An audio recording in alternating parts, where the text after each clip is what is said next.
మనిషి మరణంతో ఇతర కుటుంబ సభ్యులపై మానసిక ప్రభావం పడుతోంది. డిప్రెషన్ను తట్టుకోలేక ఆత్మహత్య చేసుకుంటున్నారు. రీసెంట్గా అంబర్పేటలో ఇదే జరిగింది.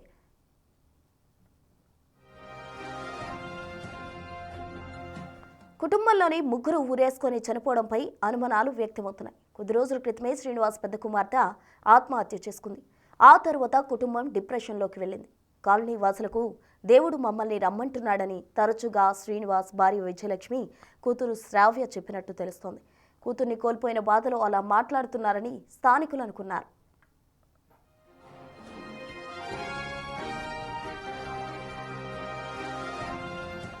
కుమార్తె మృతితో ఓ తల్లి ఆత్మహత్య చేసుకుంది. ఈ ఘటన సంగారెడ్డి జిల్లా ఎల్గోయి గ్రామంలో చోటు చేసుకుంది. లావణ్య వెంకట్ల కూతురు ఐషు జ్వరంతో బాధపడుతుండటంతో హైదరాబాద్లోని నిలోఫర్ హాస్పిటల్లో ట్రీట్మెంట్కి తీసుకెళ్లారు. అక్కడ చికిత్స పొందుతూ శనివారం ఉదయం మృతి చెందింది. కుమార్తె మృతిని తట్టుకోలేక తల్లి సాయంత్రం ఇంట్లో ఊరేసుకుని చనిపోయింది. దీంతో ఆ గ్రామంలో విషాద ఛాయలు అలుముకున్నాయి.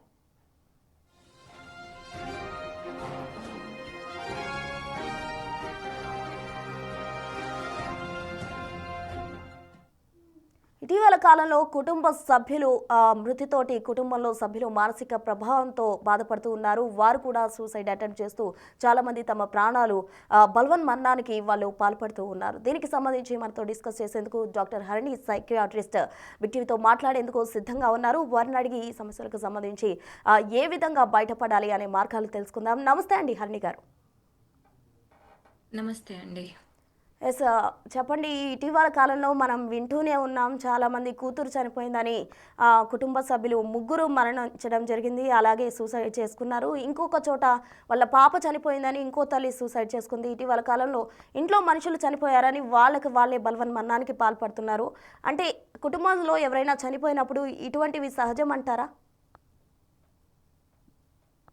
సో, అంటే ఇప్పుడు ఫస్ట్ కేస్ తీసుకుంటే వాళ్ళ అమ్మాయి చనిపోయింది. పెద్దమ్మాయి. దాంతోని వీళ్ళు డిప్రెషన్‌లోకి ఎళ్ళున్నారు అనేసి మనకు తెలుస్తూ ఉంది. సో, ఈ ఫ్యామిలీ మెంబర్స్ సివియర్ డిప్రెషన్ అంటామండి. అది ట్రీట్ చేయకుంటే దానికి అప్రోప్రియేట్ హెల్ప్ అనేది లేకుంటే ఇట్ గోస్ ఇంటూ అంటే వాళ్ళ థింకింగ్ ప్రాసెస్ కొంచెము డెల్యూషన్స్‌లోకి వెళ్ళిపోతాయి. అంటే ఫిక్స్డ్ హాలుసినేషన్స్ అంటే దేవుడు మాట్లాడుతున్నట్టు, పిలుస్తున్నట్లు ఇలాగ కూడా జరగొచ్చు. అండ్ ఇప్పుడు ఒక పర్సన్‌కే ఉన్నప్పుడు కొంచెం ఆ డెల్యూషన్స్ పక్కన ఫ్యామిలీ వాళ్ళు సపోర్ట్ చేసేకి ఉంటుంది. కానీ ఫ్యామిలీ మొత్తం కూడా దేవుడు పిలుస్తున్నాడు, మనం వెళ్ళిపోవాలి అని అనుకుంటున్నారు అనంటే ఇట్ బికమ్స్ స్ట్రాంగర్. సో, ఆ అర్జెస్, ఆ క్రేవింగ్స్, ఆ డెసిషన్ టు డై అనేది స్ట్రాంగ్ అయితూ పోతూ ఉందన్నమాట. సో, బేసిక్‌గా మనకి ఏదీ లేనప్పుడు దేవుడిని హోల్డ్ చేస్తాము. స్పిరిచువాలిటీని హోల్డ్ చేస్తాము.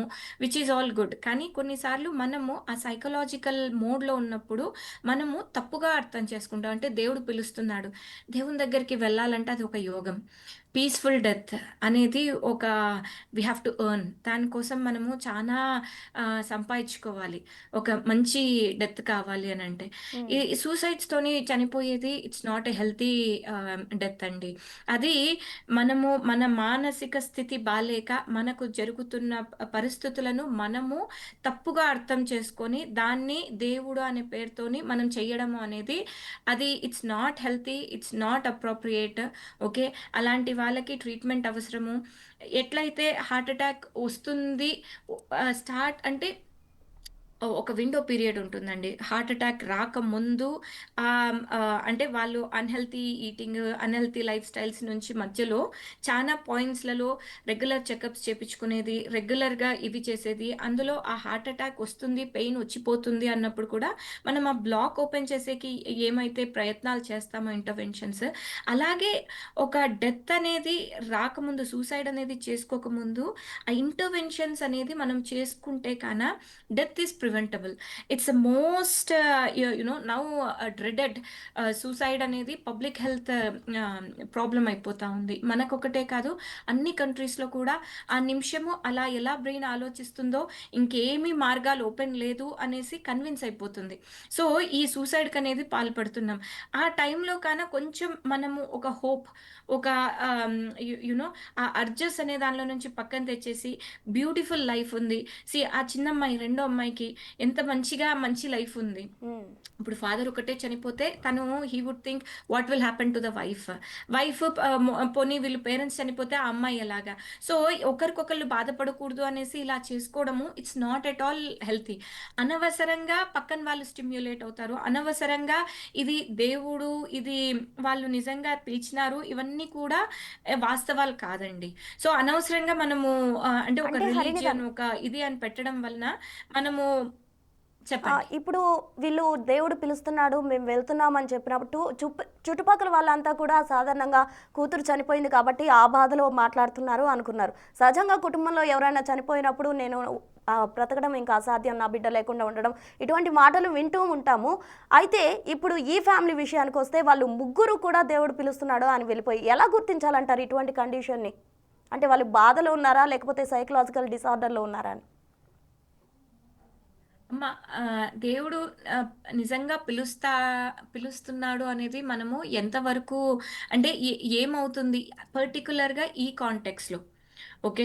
ఈ కాంటెక్స్‌లో నిజంగా దేవుడు పిలుస్తున్నాడా? దేవుడు పిలిచేది అనంటే మనకి మంచి పని చేసేకి ఉంటుంది. ఒకవేళ నిజంగా వాస్తవంగా స్పిరిచ్యువల్‌గా ఆలోచిస్తే కానీ ఇక్కడ చనిపోవాలి అనుకోవడము అది దేవుని పని కాదు. అదైతే మనకు తెలుస్తుంది కదా! హ్మ్. సో, వీళ్ళు ముగ్గురు కూడా రోజు ఇవే మాట్లాడుతూ ప్రాబబ్లీ అలా ఫిక్స్ అయిపోతూ వస్తూ ఉన్నారనమాట. అంటే థాట్స్ వాళ్ళకి కన్విన్స్ అయిపోతుంది. ఒకళ్ళొకళ్ళు ఇంక ఇది మనకనవసరం. డిప్రెషన్‌లోకి పోయినప్పుడు మనకు నారో విజన్ అంటామండి. ఫాగీగా అయిపోతుంది. ఏం చూస్తున్నాము, ఏమి అనేది మనకు అర్థం కాని స్థితి అన్నమాట. సో, ఆ స్థితిలో మనం డెసిషన్స్ తీసుకోవడం కూడా ఆహ్, చాలా కేర్‌ఫుల్ ఉండాలి అని చెప్తాము. ఆ డిప్రెషన్‌లో ఉన్నప్పుడు ఆహ్, ఏవైనా సైన్ చేయడం కానీ, ఏవైనా అంటే లైఫ్ చేంజింగ్ డెసిషన్స్ అనేటివి తీసుకోకూడదు అని చెప్తాము. సో, వీళ్ళు ముగ్గురు అలా చెప్తున్నారు అనంటే యాస్ ఎ ఫ్యామిలీ వాళ్ళు హెల్ప్ చేసుకోలేకపోతున్నట్టు. సో, ఇంకెవరన్నా వాళ్ళకి కాదండి మీరొకసారి కౌన్సిలర్స్‌నన్నా చూడండి. లేకుంటే స్పిరిచ్యువల్ అలా ఎలా అవుతుంది అని కొంచెం మనము ప్రశ్నించగలిగితే వాళ్ళకి కూడా అంటే అది వాస్తవమా? లేకుంటే అది వాళ్ళు భ్రమపడుతున్నారా? హ్మ్. అపోహ పడుతున్నారా? అంటే డెల్యూషనల్ థాట్స్ అంటాము. ఏమి అనేది మనకు కూడా అర్థమవుతుంది. సో, ఆహ్, ఇట్స్ సీ ఐమ్ ఆ టైంలో మనం వాళ్ళకి కరెక్ట్‌గా గైడ్ చేసగలిగితే it would have been more helpful అండి. అంటే ఇప్పుడు ఇక్కడ ఒక మనిషి కాదు కదా! ఫుల్ ఫ్యామిలీ ఉన్నారు కదా! హరిణి గారు. ఇటువంటి సిట్యుయేషన్స్‌లో ఏవైనా థెరపీ కానీ, ఇటువంటి వాళ్ళకి ట్రీట్మెంట్ పరంగా ఏవైనా హెల్ప్ చేయగలుగుతారా?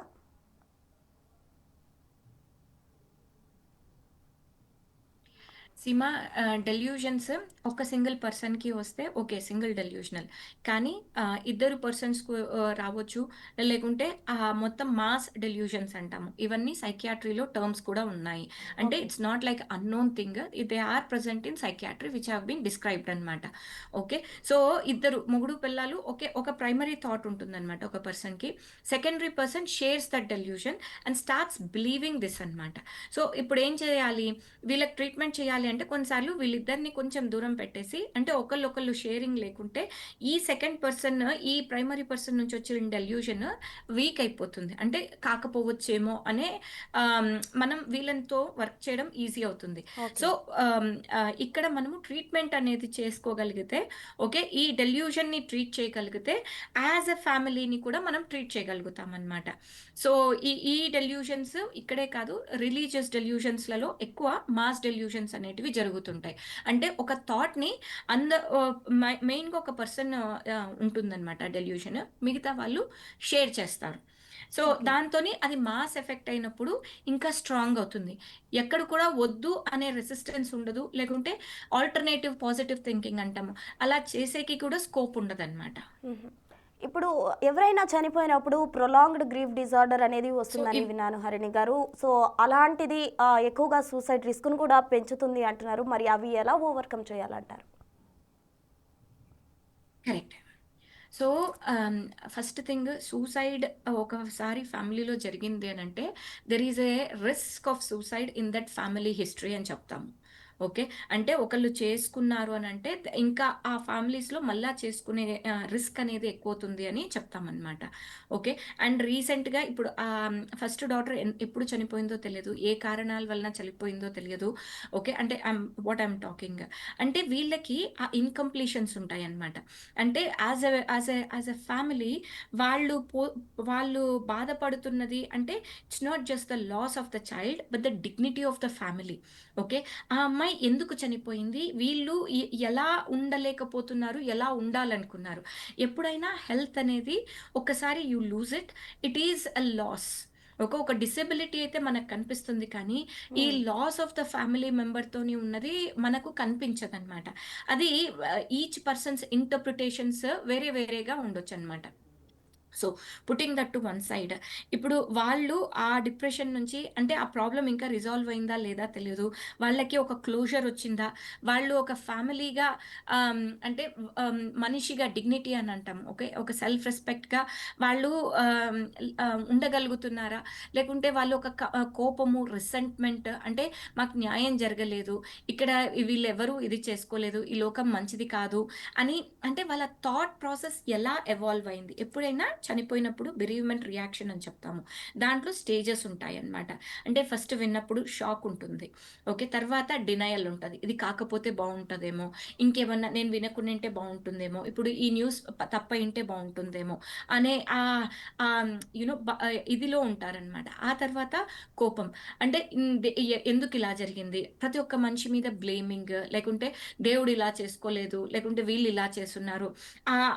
కోపం అనే పెథలాజికల్ అంటే మామూలుగా 1 ఇయర్‌లో ఈ ప్రాసెస్ అంతా అయిపోవాలని చెప్తా. యూజువల్‌గా 1 మంత్‌లో they settle down, they feel better and everything. కానీ ఈ పెథలాజికల్ బిరీవ్‌మెంట్ అంటే ఆహ్, ఈ యాంగర్ తర్వాత డిప్రెసివ్ ఎపిసోడ్ ఉంటుంది. తర్వాత నార్మల్సీకొస్తారు. ఈ ఎపిసోడ్స్ అనేది కొంతమందికి టూ మచ్ ఉంటది. అంటే కొందరొచ్చి అసలు చనిపోయినట్టే అనిపించట్లేదు అని అంటారు. అంటే ఇంకా షాక్ ప్రాసెస్ కూడా కాలేదు అనేసి. కొంతమంది ఆ కోపము ఎందుకు చేసినారు? లేకుంటే ఇంకా కాకుంటే బావుంటుండేనేమో, ఇంకెవరన్నా ఇదయ్యుంటేనేమో, ఆ బ్లేమ్ ఇవన్నీ అంటే యాక్సెప్టెన్సీ రావట్లేదనమాట. సో, ఈ ఓకే. ప్రాసెస్‌లో ఏమవుతుంది అంటే they are still struggling to understand and comprehend the situation అనమాట. అంటే అక్కడ జరిగిన సిట్యుయేషన్స్ కానీ, అక్కడ జరిగిన ఇన్సిడెంట్స్ కానీ, ఇంకా లైఫ్‌లో వాళ్ళు అగ్రీమెంట్‌కి రాలేదు అన్నట్టు. హ్మ్. సో, అలాంటి ప్రాసెస్‌లో వాళ్ళు ఓకే. అంటే ఆ థింకింగ్‌లో వాళ్ళు నిజంగానే కొన్నిసార్లు హాలుసినేషన్స్‌కెళ్ళిపోతారు. ఎప్పుడైనా అన్‌ట్రీటెడ్ డిప్రెషన్స్ అనేటివి ప్రోగ్రెస్ అవుతాయి. ఆ ఓకే. ప్రోగ్రెషన్ చాలా సివియర్‌గా కూడా కావచ్చు. To the extent of hearing noises and voices. Okay. Seeing things. కొన్నిసార్లు గాడ్ విజన్స్ ఉండొచ్చు. లేకుంటే వాళ్ళు మిస్‌ఇంటర్‌ప్రిటేషన్స్ అంటాము. అంటే ఏదైనా టెక్స్ట్ మెసేజ్ వచ్చిందనుకో, ఓహ్! ఇది కూడా వచ్చింది. అంటే నేను చనిపోవాలి. అంటే మేము కరెక్ట్‌గానే అనుకుంటున్నాము. అంటే యూ నో ఇలాంటివన్నీ కూడా ఇంటర్‌ప్రిటేషన్స్ అనేటివి తప్పు జరగడం స్టార్ట్ అవుతాయన్నమాట. ఓకే. వాళ్ళకి వాళ్ళే సో, అనుకుంటుంటారు. వీళ్ళు ఇంకా అనుకుంటుంటారు. అది ఒక పర్సన్ చెప్పడంతో మిగతా వాళ్ళు కూడా ఇంక ఇంతే అనేది కన్విన్స్ అయిపోతారు. హ్మ్. మామూలుగా ఒక్క పర్సనే ఉంటే కన్నా మిగతా పేరెంట్సో కాదమ్మా అట్లా కాదు. ఎందుకు నువ్వు స్టడీస్ గురించి ఇట్లా అనుకుంటావు? నువ్వు చదువుతావు కదా! వచ్చినంత చదువుకో. నువ్వు సూసైడ్ ఎందుకంటావు? అనేసి ఎవరో ఒకళ్ళు పాజిటివ్‌గా చెప్పేవాళ్ళు ఆ ఫ్యామిలీలో దే ల్యాక్ అనమాట. Because all 3 of them get convinced. Because all 3 of them are traumatised. ఆ same trauma whatever they are going through ఆ ముగ్గురు సేమ్ అలాగే ఫేస్ చేస్తూ దాన్ని భరించలేక వాళ్ళు ఒక్కొక్కటి అంటే సింపుల్‌గా చెప్పాలంటే ఇదిగో పులి అంటే అదిగో తోక అనేసి వాళ్ళు ఓకే. ఒక స్టోరీలోకెళ్ళిపోతారు. హ్మ్. దాంతోని అది వాస్తవం అనుకోని ముగ్గురు కూడా ఇలాగా చనిపోతేనే బెటర్ అనేది కంక్లూషన్‌కొస్తారు. So, coming to second incident. ఇంకో ఇన్సిడెంట్ చూస్తే కమింగ్ టు కూతురు సెకండ్ కేస్. మృత్యువాత పడిందని చెప్పి ఇంటికి వెళ్ళిపోయి తల్లి కూడా ఆత్మహత్య చేసుకుంది. అంటే సడన్ డెసిషన్ తీసుకుంది అనుకోవచ్చా? అంటే ఆత్మహత్యకు సంబంధించి దీర్ఘకాలిక ఆత్మహత్య ఆలోచనలు చాలా మందికి ఉంటూ ఉంటాయి. కొంతమంది సడన్‌గా చాలా తీవ్రమైన డెసిషన్స్ తీసుకుంటూ ఉంటారు. ఈ ఆలోచనలు ఏ విధంగా చూడాలంటారు? వేరియేషన్ ఏంటి రెండిటికి? సో, ఇక్కడ చూస్తే ఈ 2 కేసెస్ చూస్తే ఇప్పుడు ఫస్ట్ కేస్‌లో వాళ్ళ అమ్మాయి చనిపోయింది. అండ్ కొన్నాళ్ళ తర్వాత అంటే వాళ్ళు ఇల్లు మారినారు. ఇంకో ప్లేస్‌లో సెటిల్ కాడానికి పోయినారు. కానీ కుదరలేదు. అంటే the depression was progressing and that's how it happened. Second కేస్‌లో చూస్తే ఇక్కడ తల్లి అంటే I think from what I understand guilt feeling అంటాము. ఓకే. నేను నా పిల్లని చూసుకోలేకపోయినాను. లేకుంటే హ్మ్. నేనేం చేయలేకపోయినాను. ఇంక నా లైఫ్ ఎందుకు? ఇది కుడ్ బి ఆమెలో వచ్చిన గిల్ట్ అయ్యుండొచ్చు. లేకుంటే చుట్టుపక్కన ఏం చేసినావు? ఎందుకు చూసుకోలేదు? అని ఎవరన్నా అడగడం వలన కూడా అయ్యుండొచ్చు. సో, ఇక్కడ మార్నింగ్ జరిగింది. ఈవినింగ్‌కంతా ఇలాగా అంటే she was in that initial phases of shock, denial, rejection. So, it was like a acute stress reaction, acute bereavement reaction. So, ఇలా జరిగింది. ఇంక నేనుండడం వేస్ట్. ఇంపల్సివ్ డెసిషన్స్ అంటామనమాట. ఇంపల్సివ్ అంటే ఆ కొద్దిగా సేపు నేనింకా లైఫ్ హోప్‌లెస్. ఎవ్వరూ ఇంకా దాన్ని మార్చలేరు. ఇది వాస్తవం. ఇంకా హెల్ప్‌లెస్. ఎవరు కూడా నాకు హెల్ప్ చేయడానికి రారు. అంటే కంప్లీట్ క్లోజ్ అయిపోయినాయి అనేది. ఆ పాయింట్‌కొచ్చినప్పుడు ఇంక ఎవరు మార్చలేరు. ఆహ్, హ్మ్, ఆహ్, ఆ సిట్యుయేషన్స్‌కొచ్చినప్పుడు వాళ్ళకు ఇంకా డెత్ అనేది ఒక్కటే ఒక ఎగ్జిట్ ఆప్షన్. ఎవ్రీవన్ ఆ పెయిన్ నుంచి బయటికి రావాలనుకుంటారు. ఆ సిట్యుయేషన్స్ నుంచి రిజాల్వ్ అవ్వాలనుకుంటారు. కానీ ఆ రిజల్యూషను, ఆ ఔట్‌కమింగ్ దాని నుంచి లేదు అన్నప్పుడు death is seen as a exit gate. Because అది వాళ్ళ కంట్రోల్‌లో ఉన్నట్టు. సో, ఆ ఎగ్జిట్ గేట్ నుంచి రావడం అనేది చానా ఈజీ కనుక వాళ్ళు ఆలోచించరు. దీని నుంచి నెక్స్ట్ ఇంకొక చైల్డ్ ఉన్నారా? లేకుంటే వాళ్ళ ఫ్యామిలీ మెంబర్స్ ఏమి? వాళ్ళ పేరెంట్స్ ఏమి? ఎట్లా ఉంటారు? ఇవన్నీ ఆలోచించే ఇది ఉండదు. వాళ్ళు ఆ సిట్యుయేషన్‌లో ఎంత ఆ థాట్స్‌కెళ్ళిపోతారనంటే that becomes real and that's what they think it's appropriate to do. Justify చేస్తారు అన్నమాట. అంటే ఇది నేను చేసేది కరెక్ట్ అనేసి. సో, అలాంటి స్టేట్ ఆఫ్ మైండ్‌కెళ్ళిపోయినప్పుడు ఆహ్, దే దే కమిట్ సూసైడ్. కొంచెము ఇఫ్ యూ సీ పీపుల్ ఆ సూసైడ్ అయిపోయిన తర్వాత హాస్పిటల్స్‌లో అడ్మిట్ అయినప్పుడు, "అరే! అసలు అట్లా ఎట్లా చేసినానో తెలియదు మేడం. ఎందుకు చేసినానో తెలీదు. ఆ నిమిషానికి అలాగనిపిచ్చింది." కొంతమంది కొన్ని టాబ్లెట్స్ యేసుకొని వచ్చేస్తారు. సో, ఏమి అని అడిగితే ఆ టాబ్లెట్స్‌కే చనిపోతావంటే, ఎట్లా చనిపోతావు? ఏమి ఇవన్నీ నేను ఆ సెకండ్‌కి అర్థం కాలేదు. నేను చనిపోవాలి. నేను ఇక్కడి నుంచి ప్రాబ్లమ్ నుంచి ఐ హావ్ టు క్విట్ అనే ఒక థాట్ ఒకటే స్ట్రాంగ్‌గా ఉంది అని చెప్తారనమాట. కానీ ఒక్కసారి ఆ పక్కకొచ్చినాక ప్రతి ఒక్కళ్ళకు లైఫ్ లీడ్ చేయాలని ఉంటది. అంటే హ్మ్. They are alternatives. ఎప్పుడైనా లైఫ్ బ్యూటిఫుల్. జరుగుతూ ఉంటది. మళ్ళా చేంజ్ అవుతూ ఉంటది. ప్రోగ్రెస్ అవుతూ ఉంటది. సో, ఇట్స్ ఫర్ హర్ ఆ టైంకి అంటే మనము ఇంట్లో ఏ డెత్ అయినా కూడా మిగతా వాళ్ళని గమనించుకోవాలి. అంటే మిగతా వాళ్ళు ఎలా ఉన్నారు? ఆ సిట్యుయేషన్‌ని ఎలా హ్యాండిల్ చేసుకుంటున్నారు? వాళ్ళెంత సెల్ఫ్ బ్లేమ్ చేసుకుంటున్నారు? వాళ్ళ కోపింగ్ స్కిల్స్ ఏమి? వాళ్ళ సెన్సిటివిటీ ఏమి? రెసిలియన్స్ ఏమి? దాని నుంచి రాగలరా? వాళ్ళకేం సపోర్ట్ కావాలి? అనేది వెరీ, వెరీ ఇంపార్టెంట్ అనమాట. సో, ఒక వ్యక్తి సూసైడ్ థాట్స్ చేస్తున్నాడు. ఆయనకి సూసైడ్ థాట్స్ వస్తున్నాయి లేదా ఆమెకి సూసైడ్ థాట్స్ వస్తున్నాయని ఏవైనా సంకేతాలు మనకి తెలుస్తాయంటారా? ఇప్పుడు మనం చూస్తూ ఉన్నాం చిన్న చిన్న పిల్లలు కూడా క్లాస్‌లో మంచి మార్క్స్ రాలేదనో, లేకపోతే టీచర్ తిట్టారనో, అట్లా చాలామంది పిల్లలు కూడా సూసైడ్ అటెంప్ట్స్ చేస్తూ ఉన్నారు. చాలా చోట్ల ప్రేమ ఫలించలేదని కొంతమంది సూసైడ్ అటెంప్ట్స్ చేస్తూ ఉన్నారు. రెగ్యులర్‌గా కూడా సూసైడ్‌కి సంబంధించిన న్యూస్ మనం రెగ్యులర్‌గా వింటూనే ఉన్నాం. ఈ సూసైడల్ థాట్స్ రాకుండా ఏం చేయాలంటారు? సీ ఆహ్, నాకు డే టు డే కేసెస్‌లో కూడా ఇలాంటి సూసైడ్ థాట్స్‌తోని అంటే బాగా depressive thoughts especially self driven studies గురించండి. అసలు చిన్న పిల్లలు సెవెంత్ క్లాస్, ఎయిత్ క్లాస్ దానికి కూడా వాళ్ళు అనుకున్న మార్క్స్ రాలేదు. మళ్ళా వచ్చింటాయి టాప్ 5లోనే ఉంటారు. నేను ఫస్ట్ లేను అనేసి. ఓకే. అసలు వై అంటే పేరెంట్స్ ఏమి అంటే వాళ్ళేమి అనరు. కానీ ఈ పిల్లలు దే కాంట్ టేక్ ఇట్. ఈ మధ్యన బ్రెయిన్స్ చానా సెన్సిటివ్ అయిపోతున్నాయండి.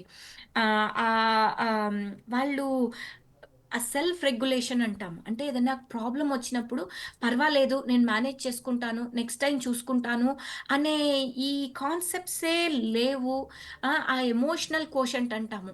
ఆ ఎమోషనల్ కోషంట్ అంటే ఐక్యూ అనేది ఏమిస్తే ఏం చదువుకోవాలి అనేది ఈ మధ్యన పిల్లలకి ఉంది కానీ, అది లేనప్పుడు ఎలా మేనేజ్ చేసుకోవాలనేది తెలియట్లేదు. ఒకటి అనుకున్నాక అదే కావాలనేదే జీవితం అయిపోతుంది. ఎగ్జామ్ అంటే ఎగ్జామ్‌లో ఫెయిల్ అంటే నేను లైఫ్‌లో ఫెయిల్. నాకు ఎగ్జామ్‌లో సరిగ్గా రాలేదు అంటే నేను యూజ్‌లెస్. ఆ ఎగ్జామ్‌ని నన్ను ఇంటర్నలైజ్ ఎందుకు చేసుకుంటున్నారు అనేది అసలు ఈ మధ్యన పిల్లలందరూ అలాగే అయిపోతున్నారు. అన్‌ఫార్చునేట్‌లీ అంటే వాళ్ళకు ఆ డిప్రెషన్ అనేది చిన్న వయసు నుంచే ఐ థింక్ సంథింగ్ చేంజెస్ అయితే చానా చూస్తున్నామండి. ఇప్పుడు వెనకటికి అమ్మ వాళ్ళు గట్టిగా కొట్టినారు, అయినా లేసి పరిగెత్తినాము, చదువుకోలేదు, ఫెయిల్ అయినాము, అయినా పర్వాలేదు దులుపుకొని పోయినాము. ఇలా ఉండే మెంటాలిటీ ఆ 2, 3 డికేడ్స్ కింద ఉన్న మనుషులు ఇప్పుడు కనిపించట్లేదు. ఎంతసేపున్నా అరే! నాకు కాలేదు, నేనిది కాలేదు, నాకిది కావాలి అనేది to the extent of suicide అనేది అంత సింపుల్ అయిపోతా ఉంది. టు ద హ్మ్. అది విని, విని, విని ఇట్స్ బికమింగ్ టూ మచ్ అన్నమాట. I'm very upset and we have to do something as a community. Hold spirituality ఎక్కడ కూడా దేవుడు చెప్పడమ్మా. ఓకే. చెప్తున్నాను కదా! మంచి పీస్‌ఫుల్ డెత్ అనేది ఒక అదృష్టం. దానికి యోగం చేయాలి. యోగం అంటే మంచి పనుల్లో ఉండాలి, మంచి మెడిటేషన్‌లో ఉండాలి, మంచి థాట్స్ తెచ్చుకోవాలి, మంచిగా ఉండాలి. మీ మీ ఎగ్జామ్‌లో పాస్ అయితేనే మీరు సక్సెస్‌ఫుల్. మీరు అనే ఇది కాన్సెప్ట్ నన్ని రిజెక్ట్ చేసినారు. నాకు ఇదయింది. టూ మచ్ ఆఫ్ అనే కాన్సెప్ట్ హోల్డ్ చేసి ఆ బాడీ కాన్షియస్నెస్ ఎక్కువైపోయి soul consciousness. If you go into any spirituality you will understand. Soul consciousness అంటే what journey you are doing, ఏమి సంస్కారాలు నేర్చుకుంటున్నాము అనేది వెరీ వెరీ ఇంపార్టెంట్. ఎంతసేపు ఉన్నా నాకు ఇది కాలేదు అనేదే problem. You know hearing too much of negativity around us. దీనికి మనం స్కూల్స్ నుంచి కూడా ఆ సైకలాజికల్ అవేర్‌నెస్ కొంచెము, ఆ స్పిరిచువాలిటీ, ఆ గ్రాటిట్యూడ్ ఇవన్నీ కూడా ఇన్కార్పొరేట్ చేసుకునేది చెయ్యాలి. సో యాజ్ ఎ సైకాలజిస్ట్ ఓవరాల్‌గా మీరేం చెప్తారు హరిణి గారు? ఇటువంటి సూసైడ్ అటెంప్ట్స్ చేసే వాళ్ళకి కావచ్చు, లేకపోతే మెంటల్‌గా స్ట్రగుల్ అయ్యే వాళ్ళకి కావచ్చు, ఇవన్నీ ఓవర్‌కమ్ చేయడానికి మీరేం చెప్తారు? సీ ఆహ్, ఇప్పుడు ఆహ్, ఆ సిట్యుయేషన్‌లో ఈ ఎగ్జామ్‌లో నాకు కాలేదు కనుక మీరు చనిపోయిన కరెక్టు. కానీ ఆ ఎగ్జామ్‌లో పాస్ అయినప్పుడు I have achieved very well, I'm happy అని అన్నా చెప్తారా? లేదు. అంటే ఆ ఎగ్జాము పాస్ అయ్యి మంచి మార్క్స్ వచ్చినప్పుడు హ్యాపీనెస్‌కి వాల్యూ ఇవ్వనప్పుడు, ఆ ఎగ్జామ్‌లో సరిగ్గా రానప్పుడు దానికి చనిపోవాలి అనే ఆ ఇంపార్టెన్స్ ఎందుకొస్తుంది? అంటే ఆ హ్యాపీనెస్ ఆ సాడ్‌నెస్‌కి ఆ వేరియేషన్‌కి వీళ్ళకి యూ నో ఆహ్, కనెక్ట్ లేకుండా పోతుందనమాట. ఆ మిస్‌మ్యాచ్ అయితా ఉంది. So, what I say is see what you are not a person of your achievements. Okay, you are not the person of by materialistic kind of numbers తోని కానీ, your salaries తోని కానీ ఇది కాదు. By how peaceful you feel, what you achieve, how you help everyone, how you live a life, that's all important అన్నమాట. So the viewing the world should change. ఆ thoughts వచ్చినప్పుడు please talk to someone. ఒకవేళ చుట్టూ వాళ్ళు sensitive ఉన్నారు, వాళ్ళతో కాదు అంటే కౌన్సిలర్స్. కౌన్సిలర్స్‌ని చూడడంలో it's not weakness. It's not like ఏదో ఇంటి పరువు పోతుంది అవన్నీ కాదు. అదొక జబ్బు. ఓకే. హరిణి డిప్రెషన్ గారు, ఒక జబ్బు. జబ్బుని ట్రీట్ చేయాలి. ఏ చెప్పండి. పర్టిక్యులర్ టైంలో కౌన్సిలర్స్ దగ్గరికి తీసుకెళ్ళొచ్చంటారు? అంటే ఇటువంటివి గుర్తించినప్పుడు ఏ స్టేజ్‌లో తీసుకెళ్లాల్సుంటుంది? స్టేజ్ అనేది మైల్డ్, మోడరేట్, సివియర్ కరెక్టే. కానీ పర్సన్ టు పర్సన్ వేరీ అవుతుందమ్మా. ఇప్పుడు వాళ్ళు ఒక మనిషి నేను ఆహ్, నాకుండాలని లేదు, పోతే బావుంటదని ఒక 70 ఇయర్స్ ఓల్డ్ మనిషి చెప్తున్నారనుకోండి. జీవితం ఇంత చూసిన తర్వాత ఆ మాట అనడం చాలా ఇది అన్నమాట. ఆ మనిషి ఒక్కసారి ఆ మాట అనిండొచ్చు. కానీ దానికి చానా వాల్యూ ఉంది. సో, ఎన్ని నంబర్ ఆఫ్ టైమ్స్ అంటారు అనే దాన్ని బట్టి మనము వేరియేషన్స్ చెయ్యకూడదు. అలా కాదు. కొంతమంది ఇంట్లో ఆడవాళ్ళు రోజు అంటనే ఉంటారు. చస్తే బావుంటది, నాకు ఇదంతా ఉండదు అనేసి. ఆ వేరియేషన్స్ అనేది అర్థం చేసుకోవడం అనేది పర్సెప్షన్. ఈచ్ ఇండివిడ్యువల్ పర్సెప్షన్ అనేది వేరీ కావచ్చు. సో, దాని నుంచి మనము క్వాంటిఫై చేయాలి అనంటే అందరూ సైకియాట్రిస్ట్‌లు కావాలి, సైకాలజిస్ట్‌లు కావాలి. ఓకే. సో, అది కాదు. ఎప్పుడైతే మీరు ఆ పర్సన్‌లో బిహేవియర్స్ చేంజెస్ చూస్తారో, అంటే వాళ్ళు ఆహ్, విత్‌డ్రాన్ అయిపోతుంటారు. అంటే ఎవరితో మాట్లాడాలనిపించదు. రోజు వాళ్ళు ఎంజాయ్ చేసే ఆహ్, ఒక ఫుడ్ కానీ, ఒక టీవీ ప్రోగ్రామ్ కానీ, అందరితో మాట్లాడడం కానీ, ఏదైతే హ్యాపీగా ఎంజాయ్ చేసేది ఉంటుందో వాళ్ళకి ఆ ఎంజాయ్‌మెంట్ రావట్లేదు. వాళ్ళు దానిలో కోసం పోవట్లేదు. ఒక దిగులుగా బయట ఉన్నంత సేపు ఫ్రెండ్స్‌తో బానే ఉంటున్నారు. లోన్‌లీగా రాంగానే ఇంక లోన్‌లీ ఇంక అయిపోయింది. ఇంకా ఉండకుంటే బావుంటది అనేసి. సో, ఆ వేరియేషన్స్ అనేది మనము చూడడం అనేది చాలా ఇంపార్టెంట్ అన్నమాట. ఎక్కడ డౌటొచ్చినా కొంచెము థెరపీస్ ఎక్కువ చేయడంలో నష్టం లేదు. ఓకే. ఓకే. మీకు ఎక్కడన్నా డౌటొస్తే అది అది please don't take it as anything negative. Okay. నేను పేరెంట్స్‌కి ఎవరికైనా కౌన్సెలింగ్‌కి తీసుకువెళ్ళండి మీ పిల్లల్ని అనంటే, ఎలా ఫీల్ అయిపోతారంటే, నా చైల్డ్‌కి నేను కౌన్సెలింగ్ చేసుకుంటా అంట. మీ చైల్డ్‌కి మీరు చేసే కౌన్సెలింగ్ అది భాషందేనా అంటారు పిల్లలొచ్చి. వాళ్ళకి వినాలని అనిపించదు. ఓకే. కొన్ని సార్లు కొందరు కొన్ని రకంగా ఓకే. చేస్తేనే బావుంటది. డ్రైవింగ్ ఇప్పుడు ఇన్‌స్ట్రక్టర్ దగ్గర నేర్చుకుంటేనే నేర్చుకున్నట్టు. ఓకే. మా హస్బెండ్‌తో నేర్చుకుంటే అవి ఇద్దరికీ మధ్యన గొడవలైనట్టు. సో, కొన్ని పనులు కొన్ని చేస్తేనే బావుంటది. మీకు చదువొచ్చని మీ పిల్లల్ని స్కూల్‌కి పంపించకుండా స్కూల్‌లు నేర్పించలేరు. ఎవరు చేసేవి అలా చేస్తేనే బెటర్. ఓకే. సీ సో ఆ సిట్యుయేషన్స్‌లో let them handle, take them and you know so ఓవరాల్‌గా చెప్పండి. ఇటువంటి బిహేవియర్స్ గుర్తించినప్పుడు ఒక సైకాలజిస్ట్ కన్సల్ట్ అవ్వడమే కరెక్ట్ అంటారు. థ్యాంక్ యూ హరిణి గారు. సో మొత్తంగా హరిణి గారు చెప్పిన ప్రకారం అయితే ఇటీవల కాలంలో కుటుంబ సభ్యులకు సంబంధించి కూడా డిప్రెషన్‌లోకి వెళ్ళిపోతున్నారు. ఆత్మహత్యలకు సంబంధించి అటువంటి వాటికి లోనవ్వకుండా బిహేవియరల్ చేంజెస్ వచ్చినప్పుడు ఖచ్చితంగా కూడా ఒక కౌన్సిలర్‌ని కానీ, సైకియాట్రిస్ట్‌ని కానీ కన్సల్ట్ అవ్వడం మంచిదని చెప్పారు.